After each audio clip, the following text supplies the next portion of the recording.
Okay, a very good morning. A very good Monday morning. Thank you for being so punctual. It's quite impressive that everyone is here at 8:30 on a Monday morning, so well done for that.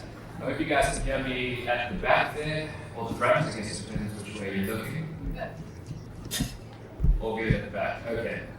Ladies and gentlemen, a very, very warm welcome to our breakfast seminar this morning. The title of it is TransForMotion. It is a keynote to shift perspectives, and I'm sure, like me, you share my excitement.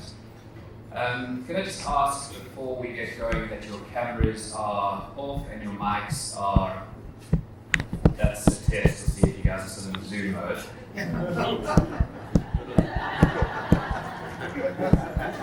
I don't know. I was allowed to make one joke. That was the one I don't know if you're anything like me, but I have not seen this many people in the room in quite a long time. So it's, I have a couple of mixed feelings about it. More than anything else, I'm happy and I'm excited that this is where we're going. So it's so good to have everybody here today as we start to get back to normal. And of course, this is what we are focusing on today, which is not just now and what we've been through over the last 2 years, but how the future is coming and what it's going to look like. And we have some very, very accomplished speakers to take us through that. Program, as you would have, I'm sure, been very familiar with by now, we have John Sanei and Dr. Ahmed, Shaikh, who will be taking us through some of their thinking on these matters. And yeah, without any further ado, I think let me take this moment now to introduce our first speaker. So, our speaker today finds himself at the intersection of human science, neuroscience, quantum technology, futurism, and business strategy. John is a man for sharing his knowledge and creating meaningful connections. He's traveled virtually, locally, internationally, and received global recognition for keynote talks and masterclasses in Africa's first Singularity University faculty, where he is the first faculty member. He's a lecturer at Duke Corporate Education and an associate partner at the Copenhagen Institute for Futures Study. He's also the co-founder of the School of Modern Wisdom and the Expansive podcast, which is one of Africa's top business podcasts. As the author of 4 bestsellers, and he's currently working on his 5th, which he's taken some time out from to join us here today. John has the fullest goal of staying on top of future trends by researching and publishing a book every year. So he has some fascinating insights which we are all looking forward to hearing. Can I ask you please to welcome John Sanei to the stage?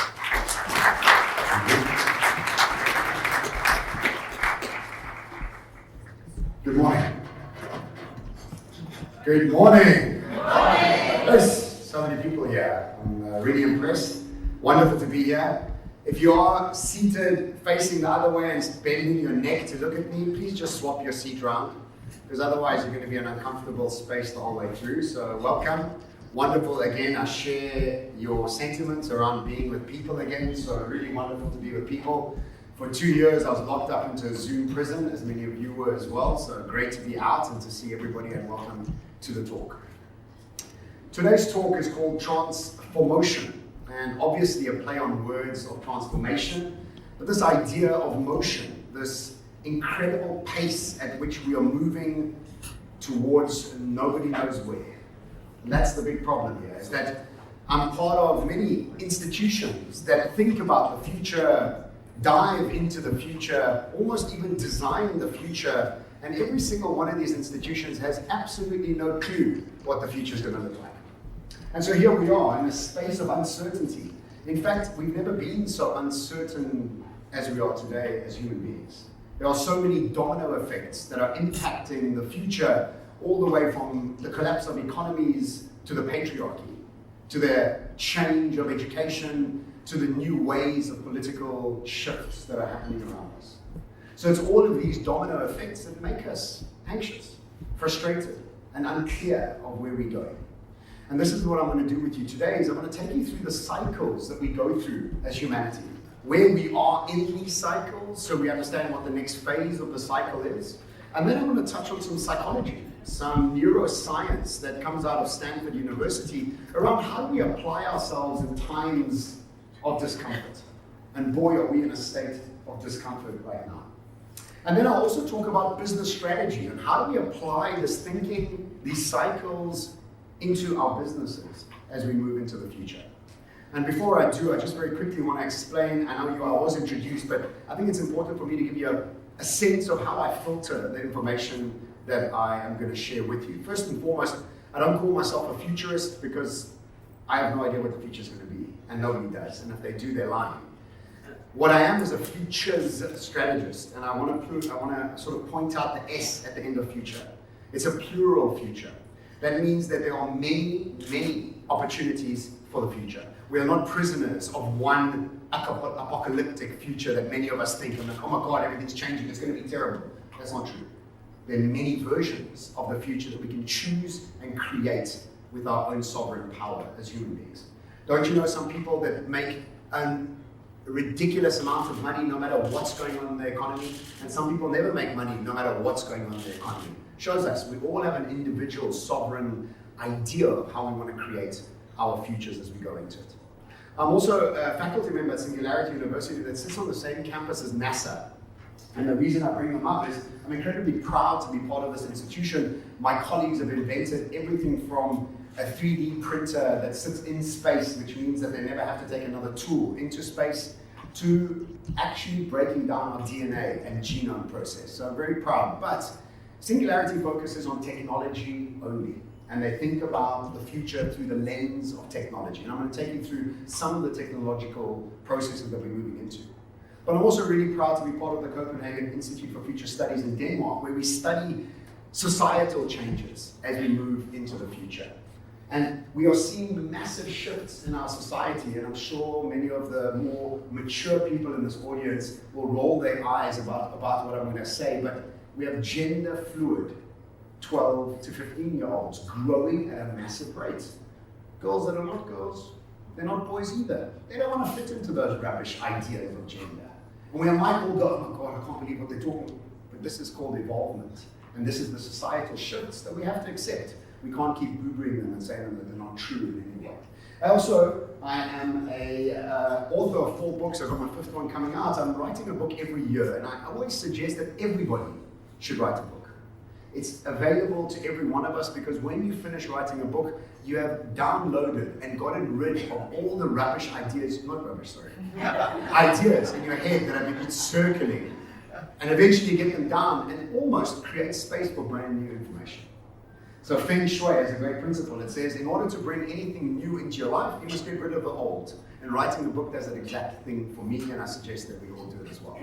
If you want to hear more from me, please follow me on a podcast called The Expansive. Eric and I have a podcast that we bring out every week.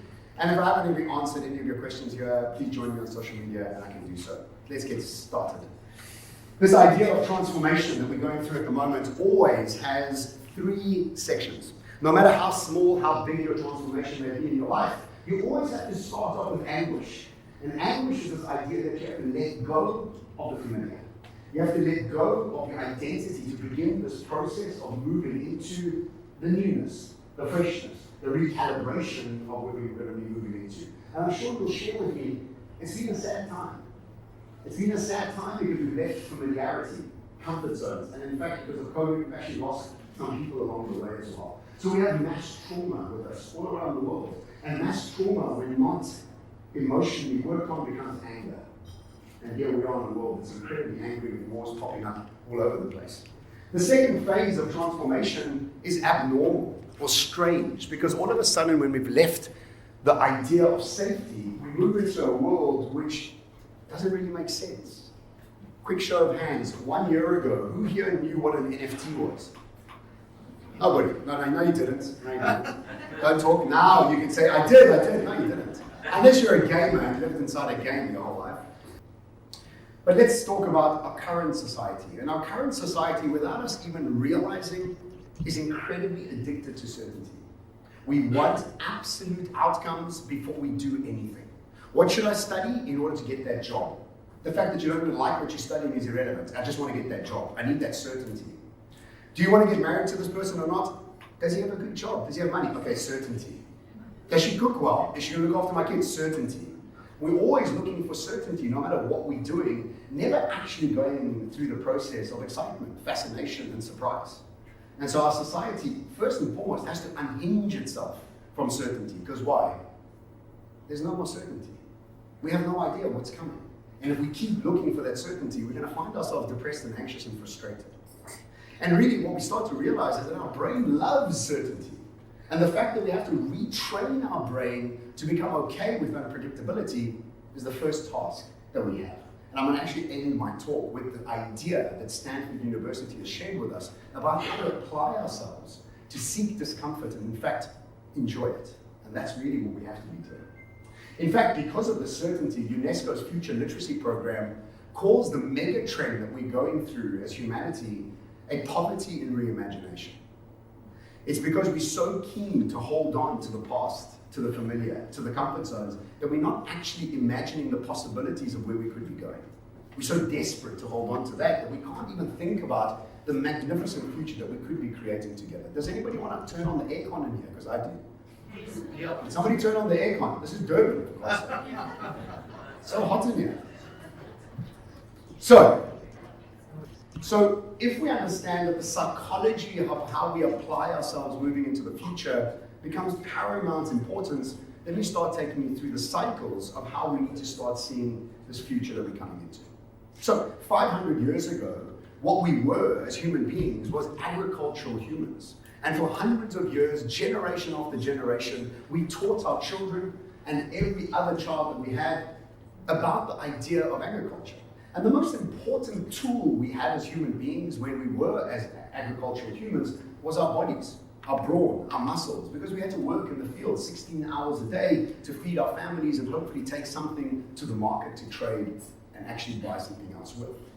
Hundreds of years, our brawn, our bodies, and our muscles served us really well.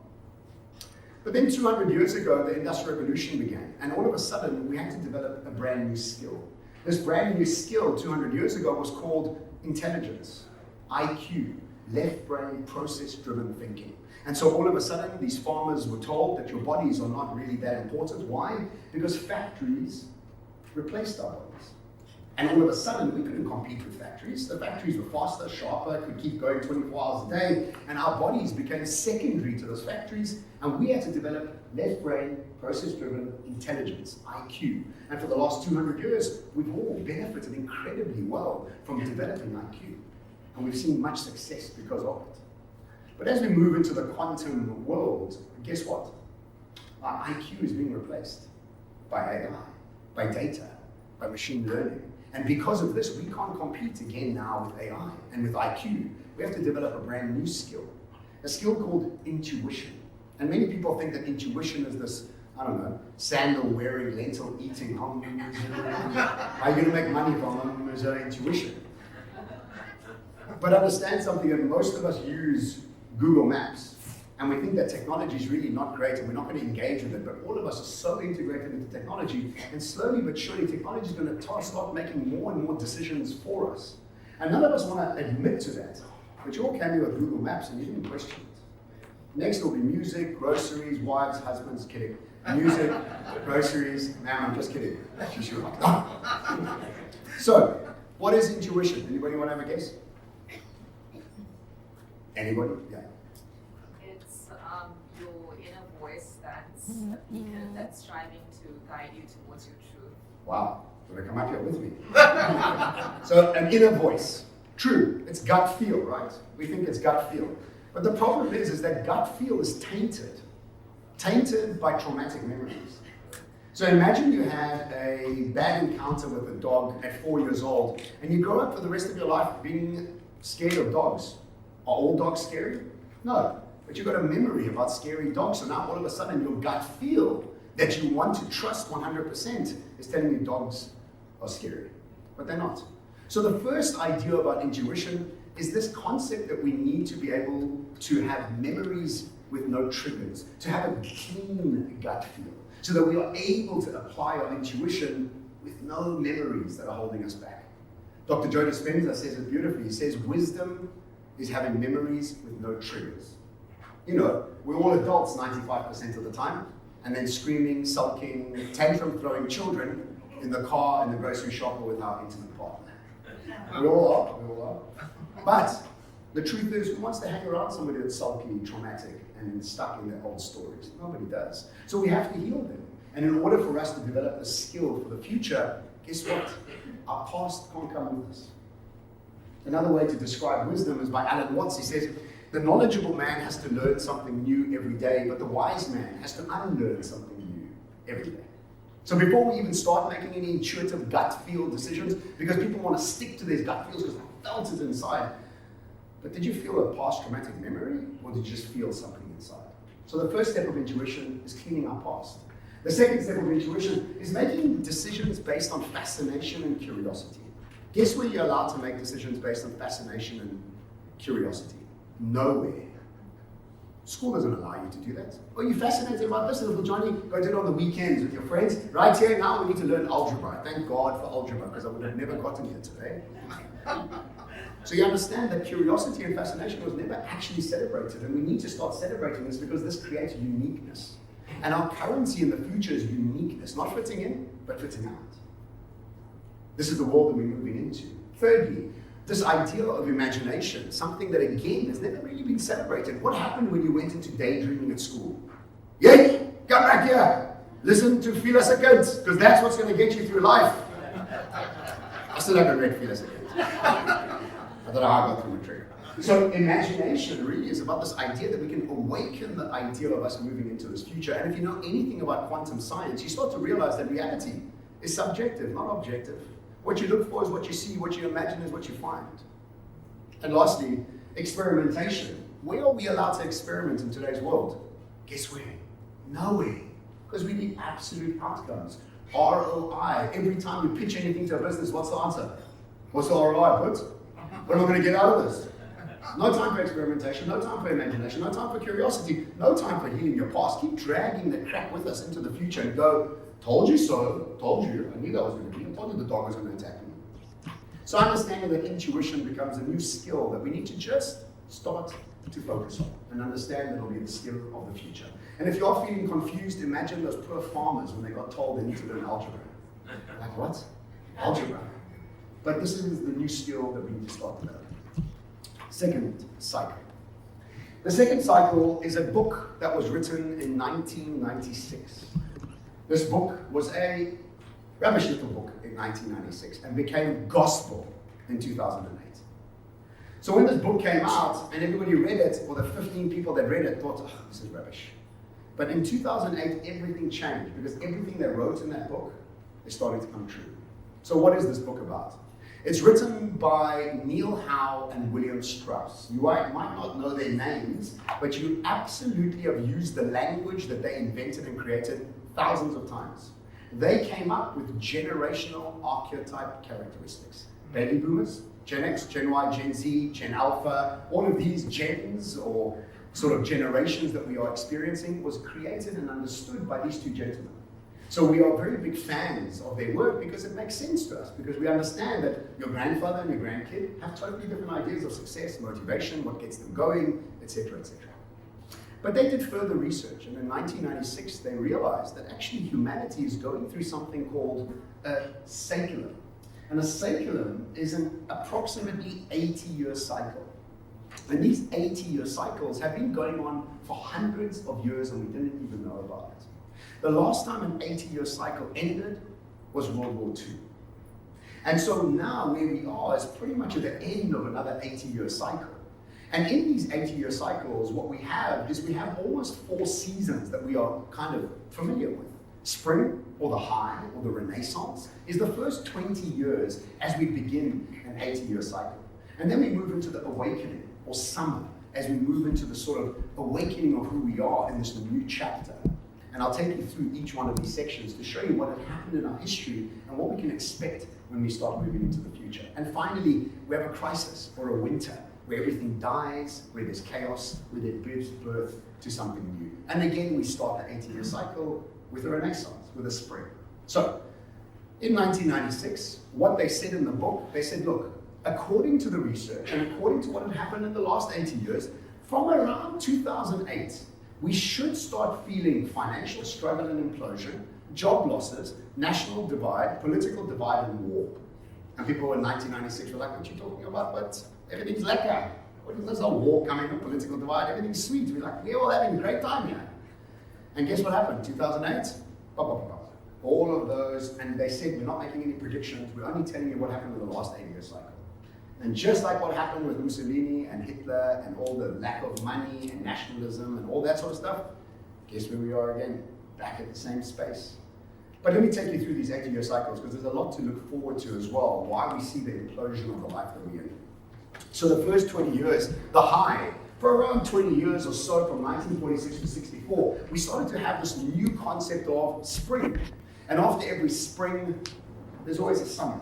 And the awakening, this awakening to who we are, really began in 1964 for 20 years. And it was Woodstock that really got this thing going. I know we have more mature people in the audience today, and we might think of these people as hippies, but understand that psychedelics today are starting to make a huge resurgence, helping people with PTSD, with depression, with changing so much of our brain states. And we've always thought they were a drug for people and kids at parties, but in fact today we're starting to see that they're making a huge comeback. In fact, my mom is even starting to take little pieces of it just to awaken.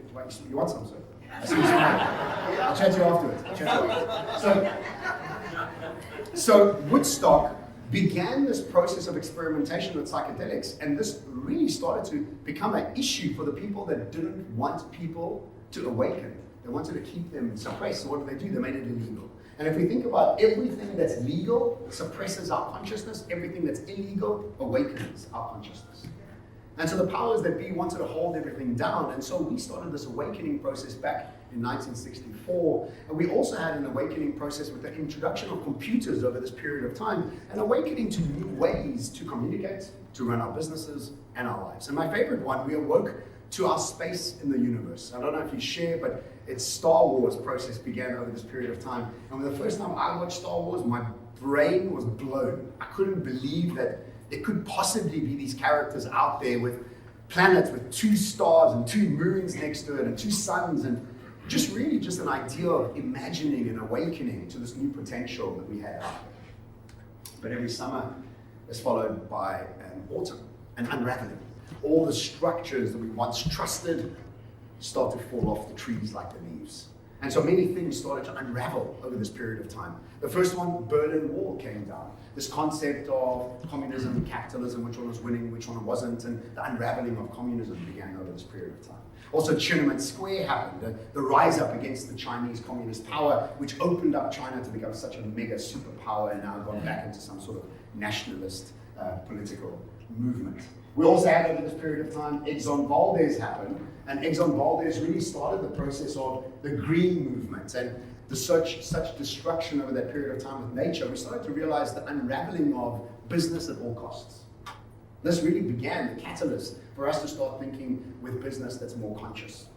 Ladies, you'd like to know that in 1984 to 2008, the feminist movement really started to get a moment of its time to peak. Ma'am, I like that you're smiling. So this feminist movement really was the demise, the unraveling of the patriarchy. And we started to see that with the rise of feminine consciousness all around the world now. And we have winter that began in 2008 to 2028. And I don't want you to be upset that we still got 6 years to go. Because for anything new to come, we have to have implosion, death, and destruction of everything old. It's not great to see all these things implode, but we wouldn't have anything new if we didn't have anything implode. So this, remember, was not predicted, was just said, this is what's going to happen according to the last 80-year cycle. So this is something that was kind of expected. Financial crisis in 2008, we have nationalism and political divide right now in Italy, in Greece, in Brexit, in the Republican Party. It's right around the world where people are feeling so anxious and desperate to go back to normality that they're just trying to do everything to take them back to where they were, which is an impossibility. That's never going to happen. Also, what we have is COVID-19, which I thought was the war that they spoke about, that they said that was going to happen, because it was kind of a war. Not a war we expected, but we lost 5 million people, and there was an invisible enemy that we were fighting. But boy, did I know that Vladimir Putin was up to, what happened?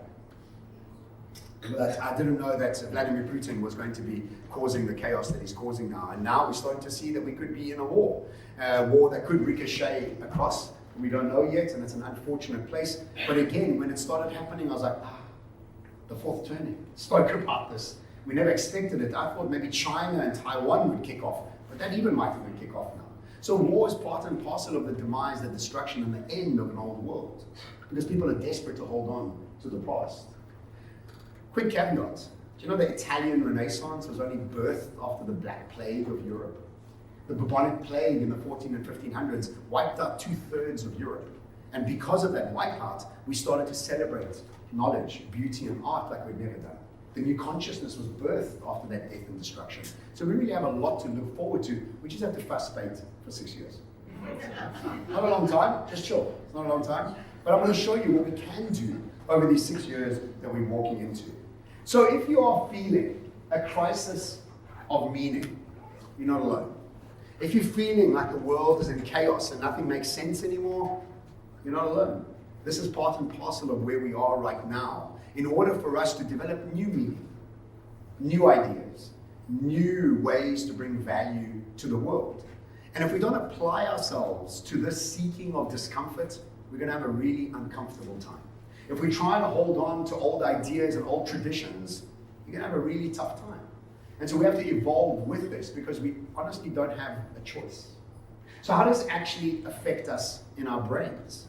And that's really key because all of us have trigger points. And all of us get triggered by these changes in such a private manner that we often don't even share what these trigger points are. I call this process survivor consciousness trigger points. And before I tell you about these, because I'm going to explain to you 2 filters that we can see the world through. These 2 filters determine whether we evolve or don't evolve. And when I bring you the characteristics of these filters, you'll start to see that you actually have some of these characteristics. I did, all humans do. The key is to become aware of the characteristics that hold us stuck to the past and how to evolve ourselves to the characteristics, perspective, and filter of how to evolve into the future. So, thousands of times a day, we move from one filter to the other. Thousands of times a day without even realizing it. Let me take you through the filters. First filter is called the naive mindset or the drama triangle. The second filter is called the mature mindset or the creator triangle. So let's go through the first triangle. The first triangle has 3 characteristics. The first characteristic is the victim. I can't believe this is happening to me. I've worked so hard. Things are all breaking down. It's because I'm a man. It's because I'm a woman. It's because I'm tall. It's because I'm short. It's because I'm good looking. It's just good. It's victim.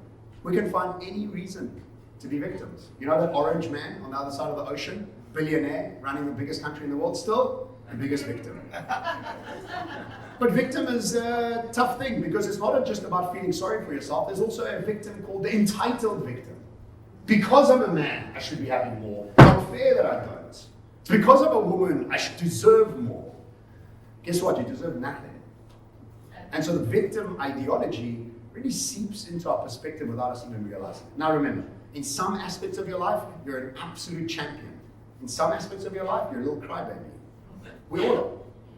Second characteristic is the person that's the savior, that sits on their couch and feels sorry for the world. Now, I'm Iranian. I have a grandmother that is a professional at this. Oh my God, the world is in such chaos. Give me some pizza. Don't know what to do for them. Shot so hard out there. Give me some nuts. Bless them. It's cultural. I live in Dubai. I see a lot of it. Sympathy does nothing for the world. You feeling sad means nothing. You getting out there and doing something means a lot. But feeling sad is your own idea that you think you're helping the world because you're feeling sad. And lastly, the person that's always angry with something, finding offense in every little thing. The rugby coach, what an idiot. The traffic, oh my God, the government. The potholes, black people, white people, green people, women, men. Always finding offense. Anybody know somebody like this?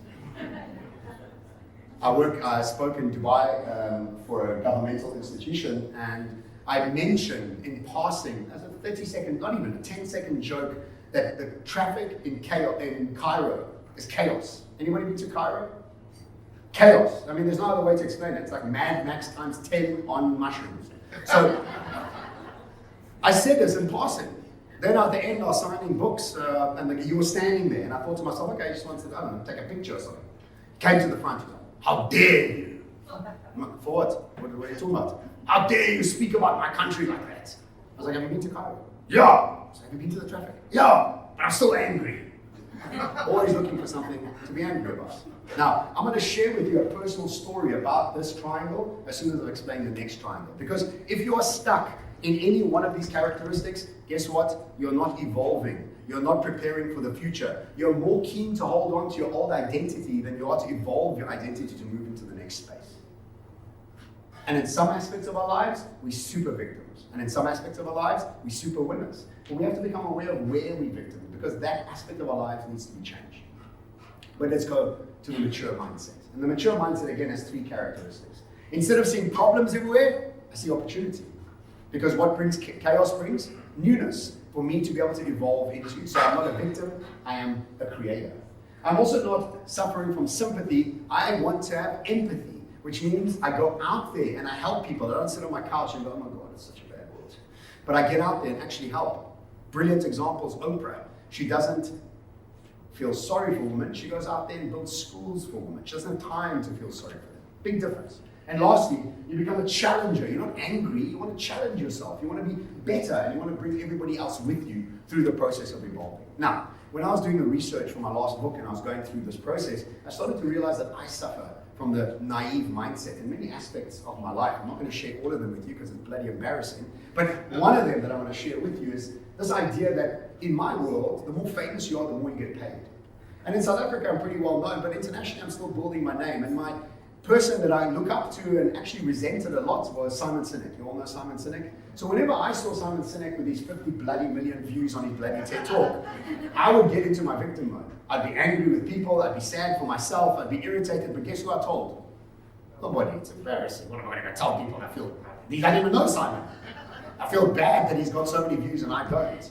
But we all go through these small things in our lives that internalize, and we feel embarrassed about them until we don't share them. But we continue the process of that characteristic in our personality. So for about 2 weeks, I started really becoming clear on the fact that Simon has done nothing to me. What am I doing feeling sorry for myself? I am successful. Why am I not forgetting that? And so for 2 weeks, I did that, and I kept reminding myself that I'm actually okay, and Simon's cool, and why am I angry with him and everybody else around him that's liked it? And 2 weeks later, I got a call from Gartner, and Gartner said to me, can you come and do a talk for us in India? And I said, yeah, sure. And I got backstage, and guess who was backstage with me? Simon Sinek. I didn't even get it. And so very quickly, by changing our perspective towards something, the reality reflects back to us something very different. So become aware of those characteristics, because it's really important for us to apply ourselves and become aware of them so that we can evolve. If you're stuck there, you're just stuck to an old identity, which doesn't have space in the future. So how does this apply to business? Because that's what we're here to do. And because we're moving into exponentially faster changing futures, we need to become clear of how we need to set up our businesses. Because this becomes paramount, because we can't just think that hard work and experience is going to get us to become successful. In fact, hard work and experience mean nothing in a changing future.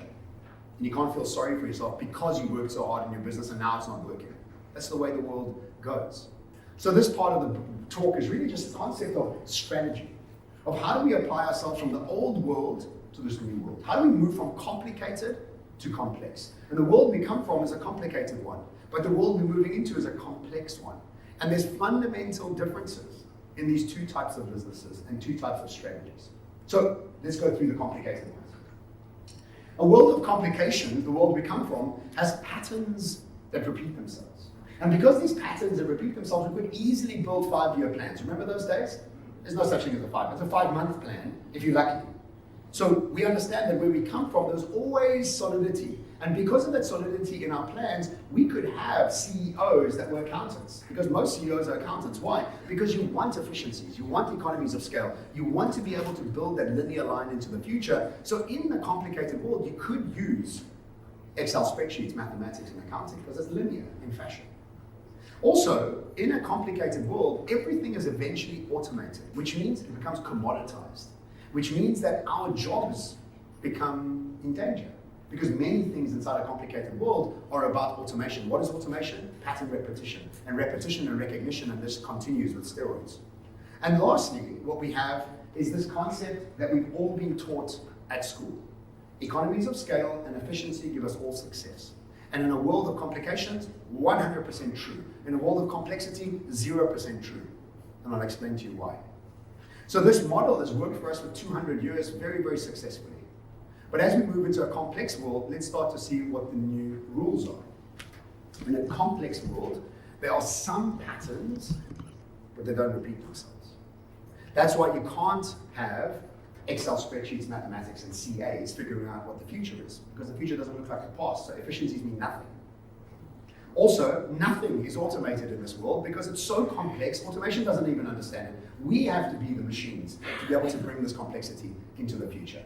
And lastly, what we need to do is replace economies of scale with economies of learning. We have to replace efficiencies with robustness. And let me explain what this means. I've got 2 examples to land this for you. Remember when we used to travel a lot and we used to go to the airport and we used to get on, so we used to get to the counter, we used to put our suitcase onto the conveyor belt. That conveyor belt, highly automated, patterns that repeat itself, hardly any humans involved, and our suitcases get to us on the plane 99% of the time. Incredibly efficient process. But a miracle that those suitcases get to us. Have you seen what goes on in those scenes behind? It's like unbelievable that they even get to us. So it's a magic. It's really magic that they do it. But the world we come from is a complicated one. And this is where we are so used to and so comfortable with, and a conveyor belt that we've been on. But the minute we get onto the plane and the plane takes off, now we're in a complex world, meaning that we have no idea what's going to happen. So what do? We're robust in our service. In other words, we have 3 pilots when 1 is enough. We have 15 operating systems when 1 is enough. We have 4 engines when 1 is enough.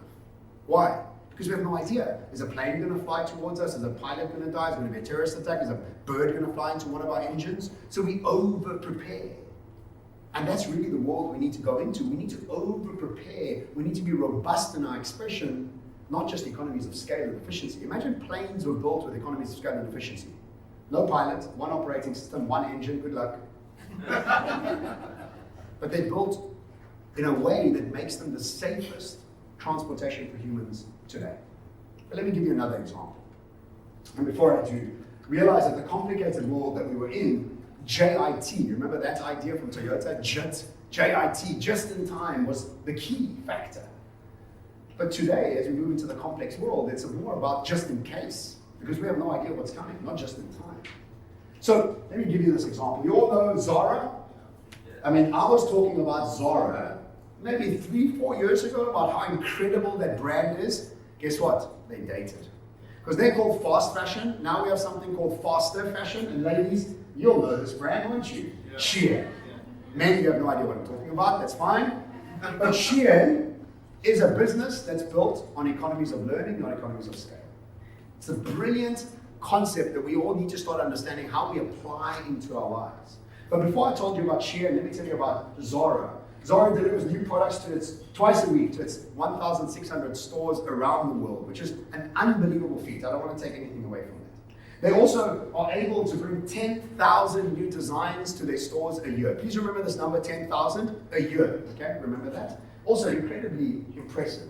Also, they're able to take something from design to shops in 10 to 15 days. I don't know if you know this, but Zara has ships that has sewing people on it. So they load the material and they sew on the way to when they drop off. Incredible logistics, unbelievably well done, economies of scale and efficiency, key part of their business, right? You all know this, right? Welcome to their disruptor, Shein. So Shein, if you don't know, I'm just going to take you through the basics. Shein is this new type of business. The people that own Shein are not clothing manufacturers. I don't know if you know this. They're a social media business. They're an SEO business. They're a digital agency that has become a clothing business. And so what do? They're a social media and outsourcing manufacturing company that sells fashions to teens. Now, obviously, teens are all women, but they started off with TikTok and with teens. And so what they started to do is they realized that if they're able to find the pictures on social media that have been liked and shared the most with people with clothes in them, hopefully with clothes. That's another website we won't talk about. But if you're wearing clothes and your picture is liked and shared the most, they scrape all those pictures off the internet. They take those pictures, and what they do is they make 10 different styles of that garment in 20 different colors, and they put them up onto their website. They load up on a daily basis 10,000 products. Zara's got 10,000 a year, they have 10,000 a day. And guess what? They haven't manufactured one piece of clothing yet. Everything is digitally created. And the minute people start ordering the products, they start manufacturing them. Economies of learning is about how quickly can we learn what the consumer wants before we even do anything. Our costs are zero almost before we even start manufacturing. Zara has to plan a year ahead. Logistics, issues, problems, retail, rents, staffing. Shein, nothing. They only manufacture what gets traction. And the minute things don't get traction, off the website, new things onto the website. And because of this, they're able to give you an up to 70% discount on clothing. And ladies, you'll know. I mean, I've even said to some ladies, geez, you look amazing. She said, don't tell anybody, it cost me 44 Rand. It's amazing, from Shein. So Shein's able to give us unbelievably low prices, quickly turned around, because there's no logistics, there's only economies of learning, not economies of scale. There's only robustness in expression, 10,000 styles a day, not efficiencies in 10,000 a year. All of a sudden, 10,000 a year seems so slow. But this is Shein. And the biggest problem we have is something called the expert problem, is that the world that we live in are ruled by people that are experts in yesterday. Herman Kahn says it best. He says, the more expert, or at least the more educated a person is, the less likely that person is to see a solution when it is not within the framework in which he or she has been taught to think. In fact, I call innovation today, and I call disruption tomorrow. And I want to give you some ideas around what today and tomorrow need to look like. What are businesses out there doing today to keep everything alive, as well as planting seeds for tomorrow to make sure that we have the capabilities and abilities to become successful as we go into tomorrow. So innovation, or as I call it today, is doing what you've always done more modified and more efficiently. Or another way of saying it is doing what you did last year or doing old things better. That's kind of innovation. You have to bring efficiencies, you have to bring modifications, but innovation doesn't always get you to where you need to go. Or we could think about disruption, or as I call it, tomorrow. And tomorrow is best described by creating new business models that make old ones obsolete. Now, the biggest problem we have is that we ask the same people to modify and create new. Impossible. Totally different skill set. Totally different idea of what they need to bring to the table. And so what we do is like, bring modification, bring efficiency, make sure that your profitability is high, but also make your current business model obsolete to create a new one. Good luck, good luck. Impossible. We can't actually do that. And so what we have is this today idea, and many businesses are getting stuck in the incremental innovation loophole, which is a very dangerous place. You all know Gillette? Gillette went from 1 blade to 2 blade to 3 blade to 4 blade to 5. Did anybody ask for these bloody blades? I didn't ask for any of them.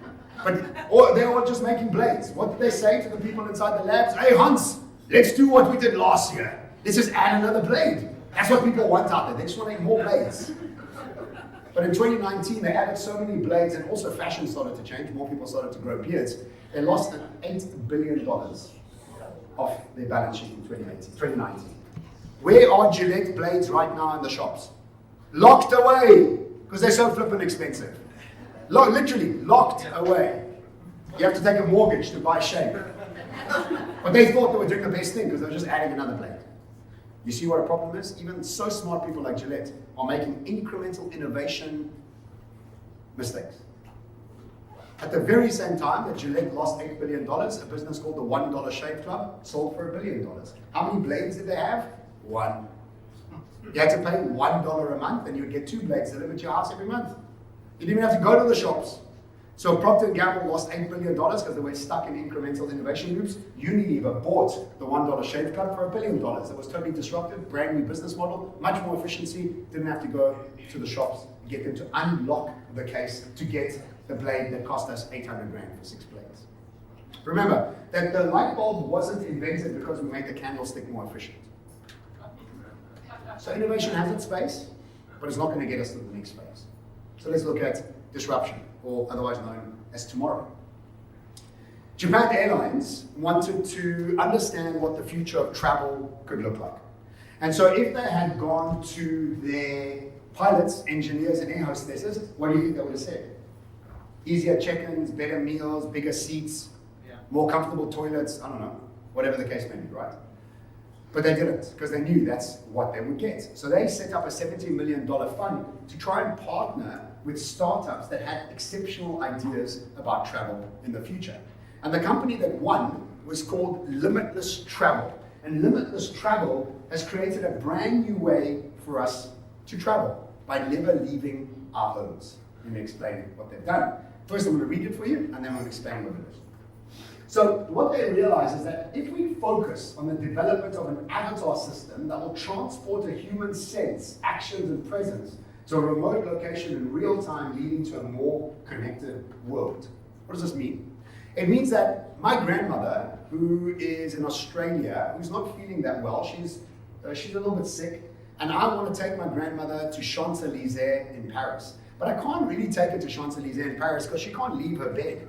But what I can do is I can hire an avatar, a humanoid robot that's in Champs-Élysées. I can put on goggles and a haptic suit, and I can walk through Champs-Élysées with my grandmother, taking over the bodies of those two robots and avatars, and have a full experience.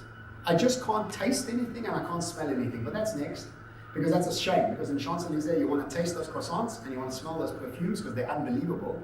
But right now we have people that are sick in bed, that are bedridden, that are able to go and see any other part of the world when they are able to hire a humanoid robot avatar to travel.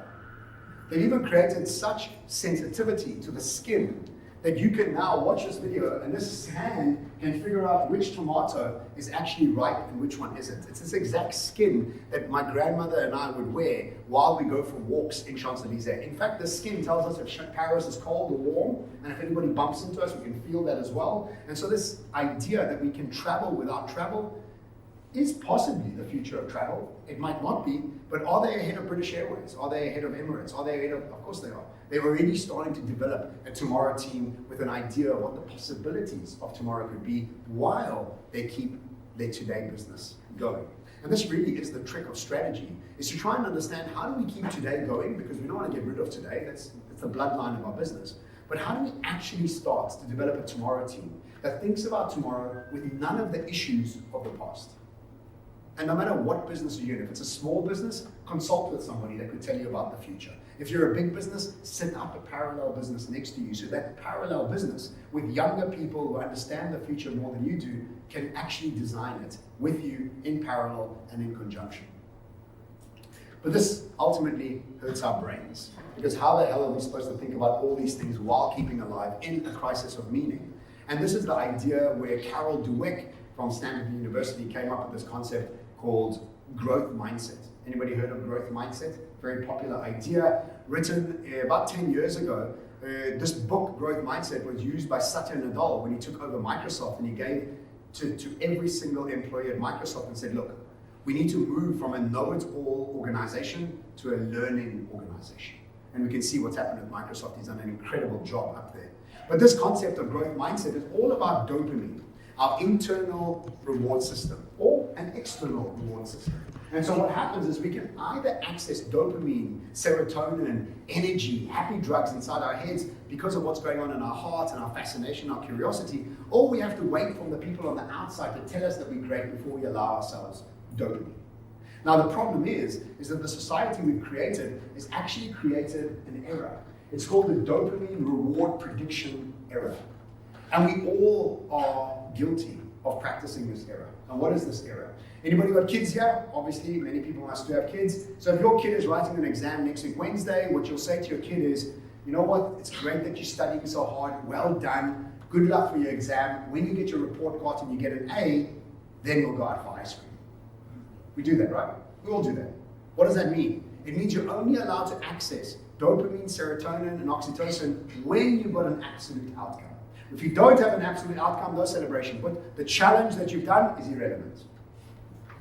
You understand what the problem is? In a time of uncertainty, we can't be celebrating outcomes. We don't know what the outcome is going to be. We have to be celebrating the challenge. If we don't bring it into celebrating the challenge, we're going to find ourselves out of energy, exhausted, frustrated, and anxious. So let me give you some examples. They did many different experiments in the book, and one of the experiments they did was with these 10-year-old kids. These 10-year-old kids loved doing art, intrinsic exposure to dopamine. So they would go and do the art for the sake of doing the art. Loved it, got stuck for hours doing art. Then the teachers, with their experiment, started to give these kids gold stars for their art. And so the kids got excited for the art and the gold stars. But after a few days, they really got more excited about the gold stars than the art.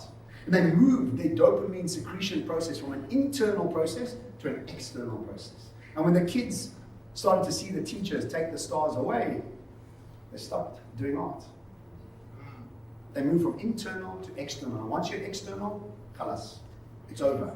We have to retrain ourselves. You can see I live in Dubai. Yalla.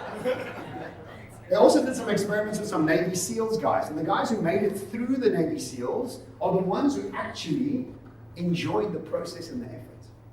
The guys who didn't make it through were waiting for the training to finish before they celebrated the effort. And it's this idea that we don't celebrate challenge because we think it's not good to celebrate challenge, only celebrate when we finish. This is an old school idea that doesn't allow us to be happy through the process of challenge. Another book called Antifragile by Nassim Taleb also spoke about this. He said that if you're fragile and you fall, you break. If you're anti-fragile and you fall, you get stronger. And so this anti-fragile idea that we need to apply to ourselves, because guess what? For the very first 3 months of you listening to anything about the metaverse and cryptocurrency and blockchain, your head's going to hurt. It's a new language. But after 3 months, it starts making sense. But if you start to listen to it and you're waiting for absolute outcome of understanding, you'll give up very quickly. Because you'll be like, I don't understand this rubbish, it's not for me, it's not my age group. But applying ourselves to discomfort, applying ourselves to the process and effort through the process of transformation, moving from industrial to quantum, moving from fourth turning to first turning, this becomes the biggest responsibility we have as human beings. Not only for ourselves, but for our children. You can't be telling your children to do something and you yourself are complaining like an old person. And old is not age, it's stubbornness. So understand, the question that we need to ask ourselves is, who do we become as we go through this transformation? How do we apply ourselves in a more conscious way to where we're going rather than where we've been? Because our history is becoming more and more irrelevant. It's really about where we're going. And so we think about this concept that really the two hardest things for our brains to do, the most expensive thing our brain can do, one is to move your body. It's very hard to move your body, but once you've made the commitment to it, you can do it. And the second hardest thing to do is to learn something new. Both these things are absolutely necessary for us to evolve into this new world, and they can only really be done when we've made a commitment to it. They have a metabolic cost that may feel unpleasant. So feeling bad doesn't always mean that something bad happened. You might be doing something really hard. And so just because it's uncomfortable doesn't mean it's bad. In fact, uncomfortability and seeking discomfort in this time is a necessity. So let's think about how we set up our businesses.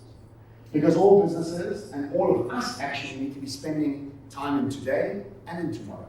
I spend 2 hours a day, if you follow me on social media, I don't know if you know, but I spend 2 hours a day on the promenade in Cape Town or in Dubai listening to lectures. 1 hour in the morning, 1 hour in the afternoon. I don't have kids or a wife, so I have the luxury of time and freedom. Thank you very much, don't be jealous. So I can study and listen to these lectures 2 hours a day every day.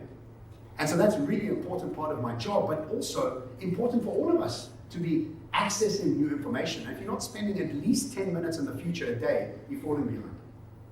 So what happens with today? Today, these businesses that are running today teams, guess how many businesses run today teams? All businesses only run today teams. Very few businesses have tomorrow teams. So what do today teams focus on? They focus on 1 to 2 year horizons. They focus on economies of scale. They focus on profitability. They focus on clickers, old business models, and they are experts of today or of yesterday. These are businesses that are running today. They're still trying to hold on to old ways of doing things, not applying themselves to the ways of tomorrow. And then you have businesses that have tomorrow teams. These are the disruptors of tomorrow. These people work on the 2 to 5 year horizons. These are all about economies of learning. They're all about experimentation, new business models, and they're experts of tomorrow. And we understand that Mr. Price, who I love and work with a lot, are today teams. Who's eating Mr. Price? Shein, tomorrow team. Totally new business model, doesn't use the same factories, doesn't have warehousing, doesn't have retail stores. If you had to go to Mr. Price's exec team, who are super smart people, they couldn't even think of Shein. It wasn't even part of their thinking. But you have to develop a team next to you that's made up of young people But these young people can understand how to apply themselves for where we're going, much better than we can in many ways. And so I'm going to leave you with 2 questions. In fact, just 1 question. I'll say that again. Are you living in memories, or are you living on vision? And guess what most of us do? We live in memories. We live in tradition. We live in loyalty, not in newness, not in freshness, not in recalibration. And we have to shift that. It doesn't mean you're being disrespectful. It means that you're evolving to a place that might make people uncomfortable. But we have to evolve, nevertheless. And in this time of shift, of transformation, as we move from the 4th turning to the 1st turning, the key thing for us to do is apply ourselves to a process of discomfort. We have to be exposing ourselves to information that often makes our heads hurt. Doesn't make sense initially. But if we don't, the future becomes scarier and scarier and scarier.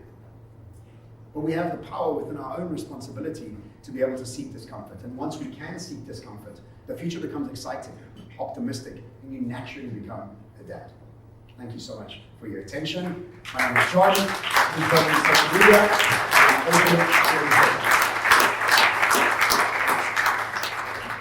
Our next speaker, our final speaker today, is the Managing Director of Region Business, who are our hosts this morning. Professor Ahmed Shaikh plays a leading role in leadership, growth, and development of the Honoris University Network across Southern Africa. He oversees several strategic programs for Honoris, including the development and rollout of academic makerspaces, 21st century learning environments, and the development of employability initiatives. Professor Shaikh is especially concerned with finding solutions to Africa's need for a workforce able to compete in a globalized digital world economy. His work in the areas of in-demand skills, digital capabilities, and soft skills is making an important and lasting contribution to the growth not only of the Honoris Network, but to the development of Africa's growing youth demographic and workforce. He also acts as the head of the selection committee for Honoris students nominated to participate at the Lindau Nobel Laureate meeting in Germany. This is an elite academic establishment which is collaborating with Honoris to increase participation and promote research in natural sciences and economies across Africa. Finally, Professor Shaikh, just a bit of background to his working career. He began his work as a mechanical engineer in an edible oils engineering plant. He spent a period in engineering, and then he joined an NGO for community development and education projects across Southern Africa. He spent 10 years working in the NGO sector, and he served as an executive board member for several non-profit organizations. During this time, Professor Shaikh traveled extensively across Africa, the Middle East, and Southeast Asia. He also served on many private higher education boards and advisory roles to both public and private sectors. So a very accomplished speaker. Can I ask you please to welcome Professor Shaikh to the stage.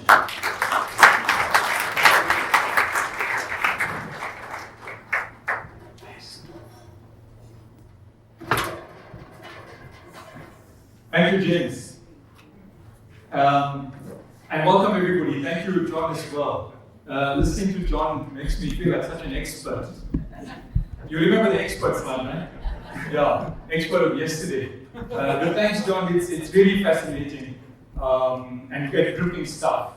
I must tell you, I almost felt like an Egyptian when you responded to the second last question. You know, you said that education is still necessary. You know, as if like you say, but. You know? But thanks, John. Appreciate it very much. I want to thank the Regent team quickly for being brave and putting together an in-person event like this, and 200 of you pitched. So thanks to all of you as well for coming this morning. It's really great to have all of you here. I'll do 2 more notices and I'll move on. I want to apologize to a number of my friends who are accountants here at the front of the tables. I don't know, John seemed to pick on people at every talk. Like the last time it was the Egyptian. This time it's about accountants. You know, they're great in Excel. They focus on ROI.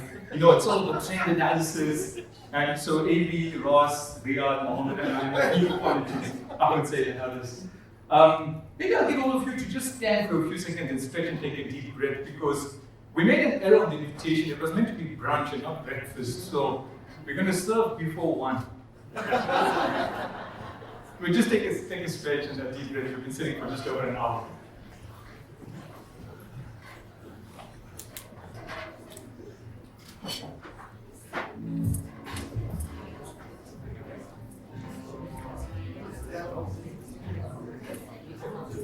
If you're Madam, you can see the video. You can't leave the room.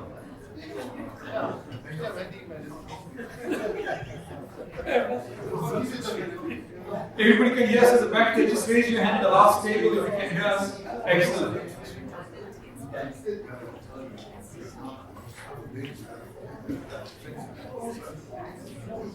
Ladies and gentlemen, so listening to John's like quite addictive, as you can see. He's an upper. I need to be a downer. So I'm going to calm you guys down. Consider huh? It's going to be easy now, guys. A lot of what John said seemed to focus on stuff inside our minds as we try and build organizations to be not just resilient and robust is the word we use very often, but anti-fragile as well. We get energized by crises. And it seems that there's a lot of neuroscience throughout John's message. And I think that we need to focus a lot on our brains, and there may be people here who read a lot about neuroscience and leadership. You'll often read in neuroscience that our brains are great at putting new experiences into old boxes. Because we like familiarity. So when you see something, you say, oh yeah, that's the same as that. Because that's part of our defense as human beings, isn't it? We want to make things familiar so we can deal with them. So I think there's quite a bit of neuroscience, but what John has been asking us to do, and I want to very briefly talk, so we're not serving breakfast at 1, we're going to do it in the next few minutes.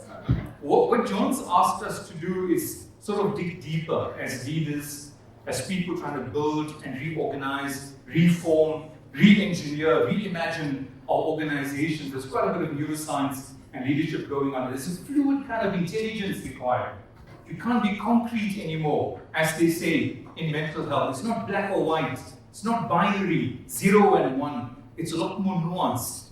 And I think, John, we must thank you that you're reminding us that quite a bit of our work is inside of ourselves, especially in our minds as leaders. But I will tell you a story first, a personal story. A couple of months ago, my mom called me. It was early evening, and she seemed quite worried and almost crying. She said, "Son, come quickly, my house is on fire." It really happened. I live about 2 minutes away from her. So can you imagine how long those 2 minutes were? So I rushed to her. Thank God, as I got there, she and my dad were outside the flat, and the flat was on fire. This is not what a house looks like, but it's just a metaphor. And you all are probably aware, if you've gone to burninghouse.com, it's a common game people play in strategy meetings. So let me play it with you. Assuming your house is on fire, and your loved ones are outside, like mine were at this incident a few months ago, what would you go back into the house for? What are the 3 things you'd go back for? Take a few seconds and just work it out in your minds. If your house is on fire, your loved ones are safe and outside, what would you go back into your house for? If you want to shout out some things, it's fine. Just tell me anything. What did you go back for? Money. Photos, sentiments, documents. Anybody else? What would you go back for? Photographs, documents. What else? Say again? I can't hear it. Animals. Right. ID books. So you guys can play with this website, burninghouse.com, but oftentimes the same thing happens. It's been done millions of times around the world, and everybody goes back for stuff of value. Stuff that has meaning. Stuff that gives you purpose. And I think a lot of what's going on in this great scramble that John has been talking about, and all the disruption and the exponential technologies and what the future could look like, etc. I think as human beings, we struggle with these issues. Meaning, purpose, value. So keep that in mind as we go through this brief morning of trying to think about what the future is. Many of you would have heard the term VUCA. It's not a Zulu word, by the way. People think it's a Zulu word. It's not VUCA, it's VUCA. Volatility, uncertainty, complexity, and ambiguity. This is one way people describe the future. But there's another way to describe the future. There's a McKinsey report on the 12 disruptive technologies. Frightening stuff, as John was telling us about. But there's another way to describe the future. It's called the scramble. You know, there's an old expression, if you've got a tray of eggs, you can decide how to cook it. But once you've scrambled it, you can't do anything else about it. You can't unscramble eggs, can you? Can you? No, you can't. And so the scramble's already there. It's not in the future, it's here today. And how do you deal with the scramble for your sector, for your organization, and for your sphere of influence? And that is the big challenge for us, and how to deal with the scramble. Sometimes people use the term futures thinking. Futures thinking for this apocalyptic, there's a lot of hyperbole when we talk about the future.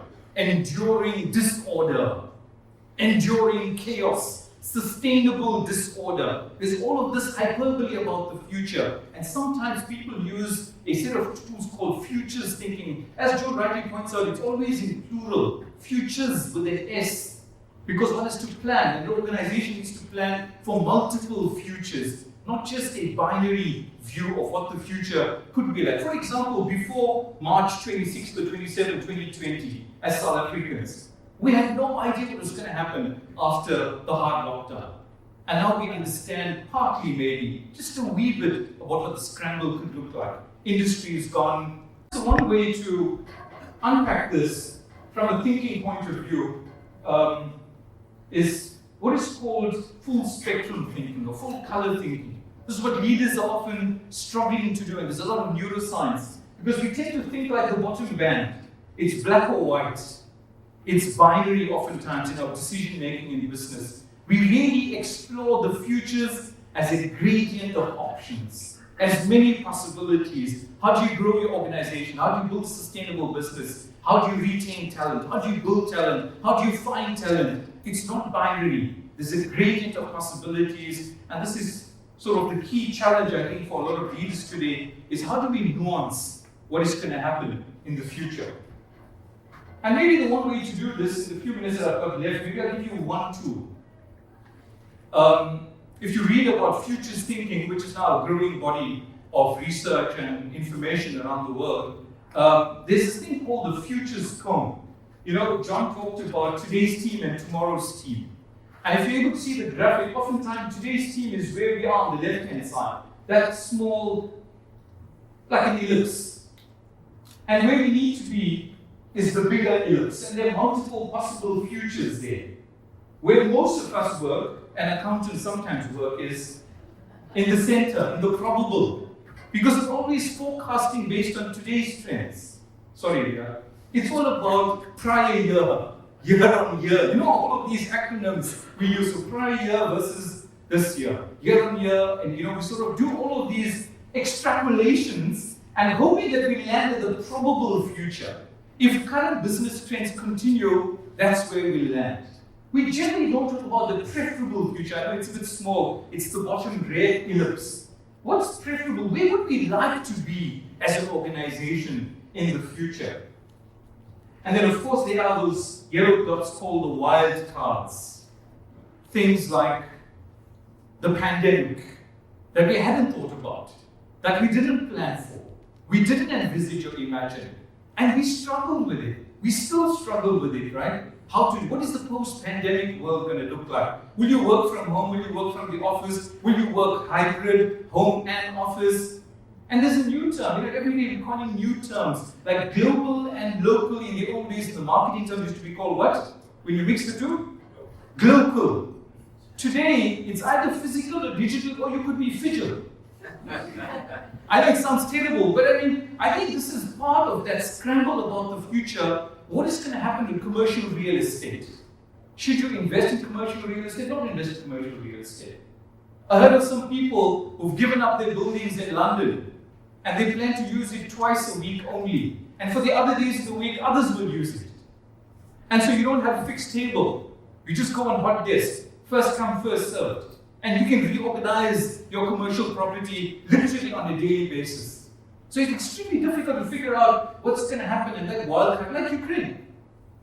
Whatever happened just before the war started, they probably didn't plan for this wildcard event. Maybe they did, but they were seemingly not ready for it, right? So one way to think about the future is to consider all the possibilities, and we have to be deliberate in our organizations on a daily basis. It's not just the probable. We can talk about the preferable, and we have to think about also the wild card.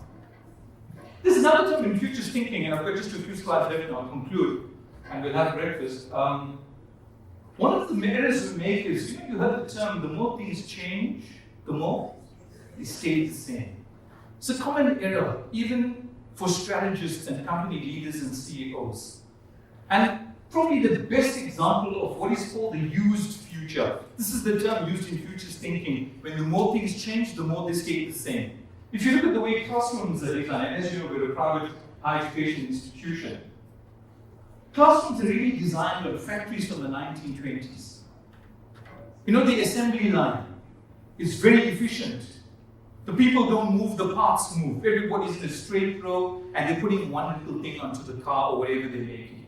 And in fact, schools in my days in school in the last century, there used to be a bell when you didn't get into class. That came from the factories of the 1920s.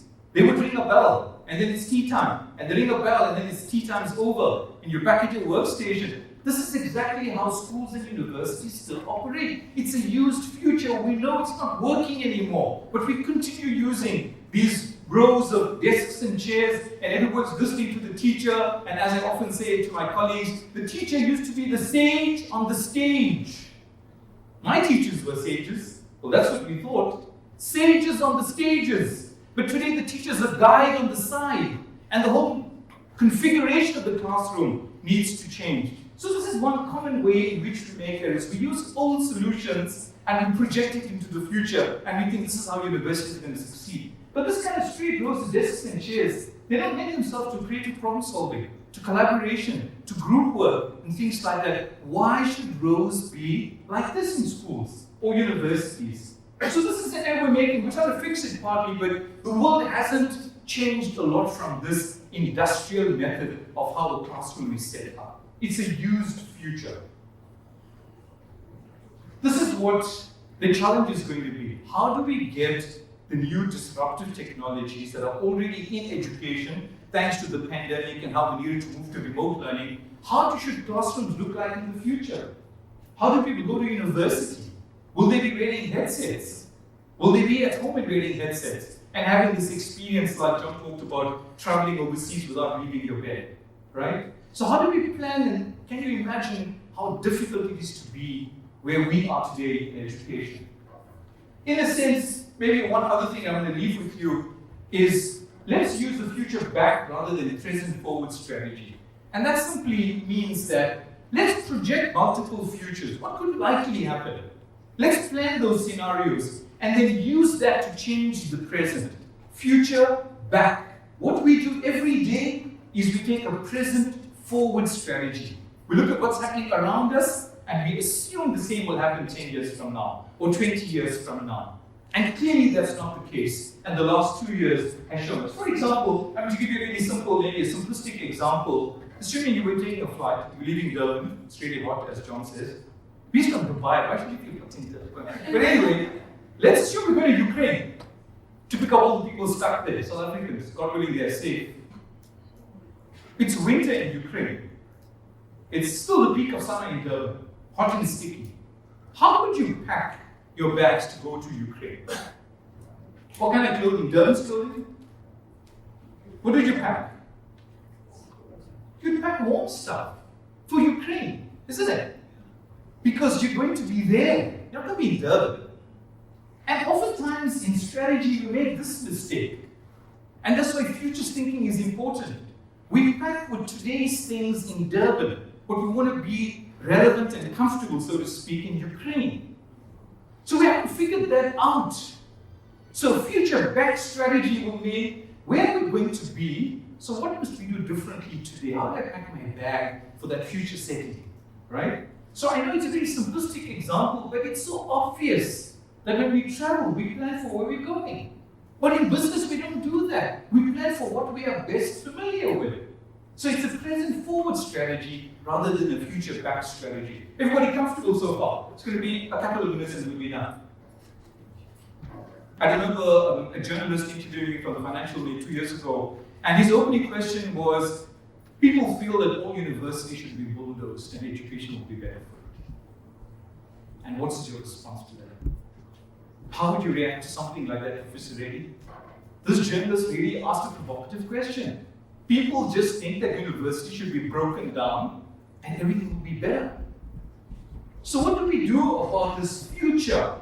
And what's happening today with not just university students, but school children? How they engage with remote learning and how that's going to affect their socializing, etc. Lots of challenges to think about in different gradients in our possibilities. I think this is probably my second last slide. Lots of new skills that we need to learn. Python and coding and Spark and data structures, cryptography, all of the technical digital skills one needs to learn. But there's all this other stuff that John even said is too soft. You know, when we talk about intuition in business, there's no sense making.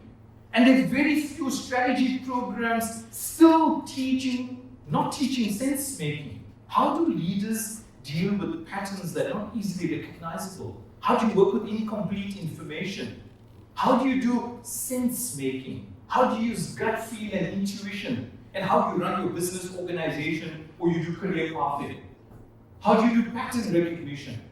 And there's this big challenge then for all of us as leaders. How do we develop those technical digital skills for this future that's going to have tons of disruptive technology, but how do we also develop those abstract thinking skills? How do we develop those soft skills? How do we develop this cognitive flexibility, mental acuity, so we can deal with the rapidly changing circumstances? And that means being out of this zone of comfort, seeking out the unfamiliar, dealing with uncertainty with a lot more comfort, unfortunately. And that is a big challenge for us, even as higher education institutions. And that's the thought I'm going to close on, that perhaps you should spare a vote for us in education. Maybe the accountants are not the joke of the day. Maybe educationists are. How do we teach at the edge of chaos? How do we teach when there's so much of fog out there and you can't cut through the fog to figure out what graduates should be able to do in the world, in the future scenario, 2 to 3 years from now? And it's really challenging for us to figure out this future-backed strategy at universities. Are the curricula relevant? Should we teach these modules? What format of delivery should we use? What retraining of the workforce in higher education and academic retraining must we engage in so that we can remain relevant? And remember the burning house? What is meaning, purpose, and value in the future? And how do we bake that in to higher education, teaching, and learning? Extremely challenging. But I'm glad that we can share our burdens with you. Thank you all for attending today. It was really great to have you here. John is fascinating to listen to. I hope you've had some benefit from our discussions this morning, and I hope you have a good breakfast. Thank you all very much.